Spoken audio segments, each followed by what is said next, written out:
right, today we're going to talk about the loyal leader, one of the 7 windows that I rarely see. So the loyal leader, it's one that maybe I'm a little stingy on how often I give that out.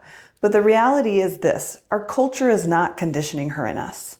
The loyal leader is a part of us, and she's in all of us, just maybe not as strong as she could be.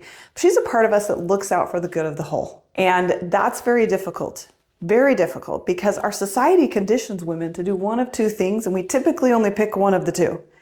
Either conditions us to give and give and give and give till we're depleted and we become a martyr, or we're conditioned to be every woman for herself. I can do it myself. I'm going to prove I can do it all on my own.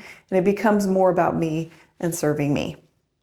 So how do we get to that point of loyal leader? Well, we have to start expanding the way we see things. We have to start seeing that sometimes it's ideal to give, sometimes it's ideal to receive. Sometimes it's ideal to push forwards with an agenda. Sometimes it's ideal to sacrifice.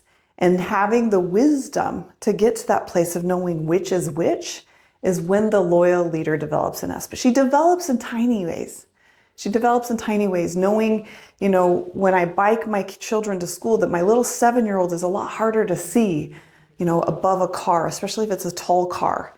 And so my natural instinct is to make sure I lead the way. That a car, if we're crossing the road, they are going to see me first because I'm taller and I'm on a standing bike actually. And so that's the loyal leader that says this is ideal for them to see me. And if they're going to hit anyone, it's a little bit more clear to see me. And so that's when the loyal leader starts to rise up in us. When we make an evaluation that says what's better. Whereas on the opposite is true on an airplane. They say take care of yourself first. Take care of yourself first because then you can take care of someone else. And those are the types of dynamics that we deal with on a constant basis. And the loyal leader is one that can come in and say, there's not a rule that's for everything. That we have to look beyond the rules that say it's always me first or it's always you first.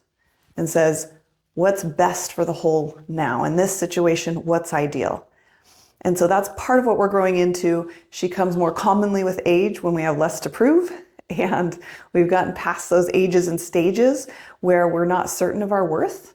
And it starts with just that. We can't be a loyal leader. We can't be a queen until we truly accept and love who we are as we are. So let me know how that journey is going for you and how we can help. And hopefully that gives you a little bit of insight into a part of you that might be a little underdeveloped because it is in most people. So best of luck to you. Have a beautiful week.